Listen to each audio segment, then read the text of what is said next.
Nabi SAW meletakkan baju besinya lalu mandi. Tiba-tiba malaikat Jibril nampak di hadapan beliau seraya berkata, apa yang membuatmu enggan berperang? Berikan alasanmu. Benarkah aku melihatmu telah meninggalkan baju besimu, sementara kami belum melepaskannya sama sekali? Maka Rasulullah SAW lalu loncat karena terkejut, lalu beliau bersabda, barang siapa yang beriman pada Allah dan hari kiamat, maka ia tidak boleh sholat asar sampai di pemukiman suku Quraidah. Lalu para sahabat pun berlumba-lumba pada saat itu, ya, menuju ke suku Quraidah satu sama yang lain, karena Quraidah berada di pinggir kota Madinah tadi. Dan pada saat mereka tiba, ternyata sudah terbenam matahari, karena mereka jalan kaki untuk berkumpul semuanya. Rasulullah SAW keluar melewati beberapa majlis di jalur menuju Bani Quraidah, seraya bertanya, apakah kalian melihat tadi ada orang lewat di sini? Maka orang-orang pada mengatakan, iya, baru saja kami menyaksikan Dihyal Kalbi menunggangi Bigal. Bigal itu perkawinan antara kuda sama keledai. Berwarna abu-abu, berpelana, sutra beludru. Maka kata Nabi SAW, dia adalah malaikat Jibril, diutus ke Bani Quraidah untuk mengguncang dan menghujamkan rasa takut ke dalam hati mereka. Maka segeralah.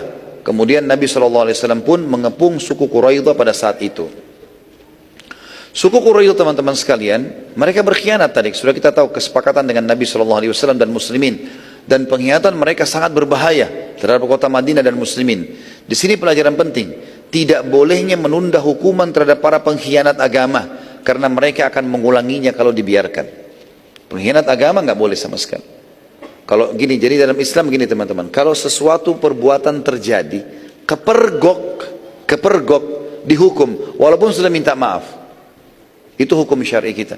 Misal ada orang berzina, ditangkap di kamar hotel, ketahuan, ada saksinya, lalu kemudian dia dipenjara, sementara proses dia taubat, tetap dihukum. Pencuri, ketangkap, kepergok lagi mencuri, ditangkap, diproses di penjara, ternyata dia taubat di penjara, tetap dipotong tangannya. Seperti itulah. Ya.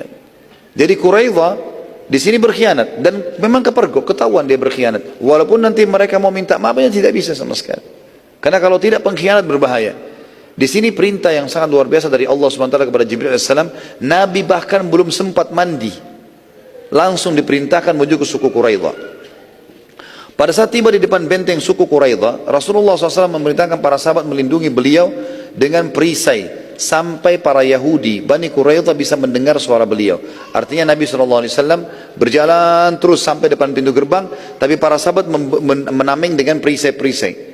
Sebagian riwayat menjelaskan kalau perisai para sahabat, jadi sahabat saling menopang satu sama yang lain.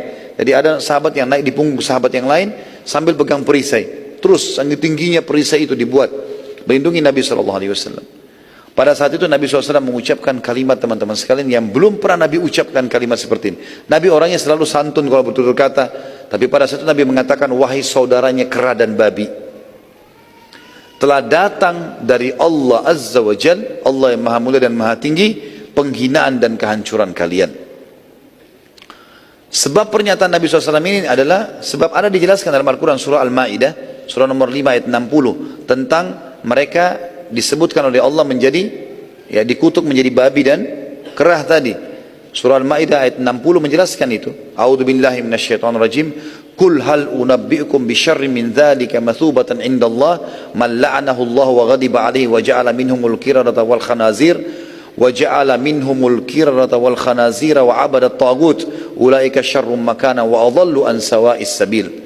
Katakanlah, apakah akan aku beritahukan kepada kalian tentang orang-orang yang lebih buruk pembalasannya daripada orang-orang fasik itu di sisi Allah, yaitu orang-orang yang dikutuki dan dimurkai Allah. Di antara mereka ada yang dijadikan kerah dan babi, dan orang-orang yang menyembah tagut atau selain daripada Allah. Mereka itu lebih buruk tempatnya dan lebih tersesat dari jalan yang lurus. Yang Allah maksudkan adalah orang-orang Yahudi. Dan ini juga perbuatan mereka karena mereka melanggar memancing di hari Sabtu, sebagaimana Allah sebutkan dalam surah Al-Baqarah ayat 65. Suku Quraidah pada saat itu mengetahui akibat pengkhianatan mereka, dan Quraisy semuanya sudah pulang, Ahzab sudah bubar, maka mereka pun berusaha meminta maaf dan mengakui kesalahan mereka. Tetapi Nabi SAW tidak menerimanya, kecuali mereka menyerah dan tunduk dengan hukum Nabi alaihi salatu wassalam. Mereka menolak tunduk pada hukum Nabi SAW karena mereka sadar kalau mereka akan dihukum berat atas pengkhianatan itu. Mereka lalu mengirim surat kepada Nabi SAW. Kirimkanlah kepada kami sekutu kami dari kalian agar kami bisa bernegosiasi dengannya. Nabi SAW mengutus pada mereka seseorang sahabat bernama Abu Lubabah radhiyallahu anhu. Pada saat Abu Lubabah tiba, pemimpin suku Quraidah meminta saran. Abu Lubabah mengatakan tidak ada jalan lain kecuali kalian menyerah. Salah satu dari Yahudi berkata, kira-kira bila kami menyerah diri kami pada Muhammad, apa yang akan ia lakukan? Kata Abu Lubabah, tanpa aku sadari tiba-tiba tanganku sudah mencekik lehernya sambil berkata, pastilah kalian akan dibunuh. Gitu kan. Karena para sahabat sudah sangat jengkel dengan suku Quraidah ini. Bagaimana mereka berkhianat tadinya. Maka spontan para Yahudi mengatakan, kalau demikian kami tidak akan menyerahkan diri. Kami tidak akan menyerahkan diri. Abu Lubabah lalu balik bertanya, baru balik ke masjid Nabi SAW, lalu berkata, wahai Rasulullah, aku telah binasa, karena aku telah mengkhianati Allah dan Rasulnya. Kata Nabi SAW bertanya, mengapa? Apa yang kau lakukan? Dia mengatakan, aku menyatakan kalau anda akan menghukum mati mereka, maafkan hak wahai Rasulullah. Padahal Nabi belum sampaikan itu. Nabi hanya sekedar meminta Abu Lubabah untuk bernegosiasi sama mereka, mendengar apa yang mereka mau.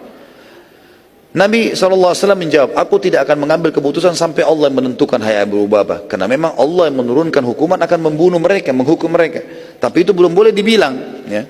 Abu Lubabah karena merasa bersalah, maka ia pun mengikat dirinya di tiang masjid, ya, dan hanya melepaskan diri pada saat sholat atau buang hajat saja. Sementara makan dan minum hanya disuapkan oleh kerabatnya saja. Hal ini bertahan sampai 6 hari. Akhirnya Allah Subhanahu wa taala menurunkan firman-Nya dalam surah At-Taubah surah nomor 9 ayat 102 kepada Abu Lubabah radhiyallahu anhu.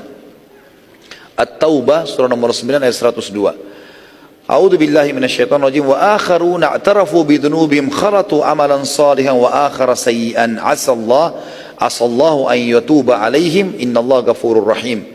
Ada pula orang-orang lain yang mengakui dosa-dosa mereka. Mereka mencampur baurkan pekerjaan yang baik dengan perbuatan pekerjaan lain yang buruk. Mudah-mudahan Allah menerima tobat mereka. Sesungguhnya Allah Maha Pengampun lagi Maha Penyayang. Jadi pada saat itu teman-teman sekalian, memang perintah Nabi SAW, dengarkan saja.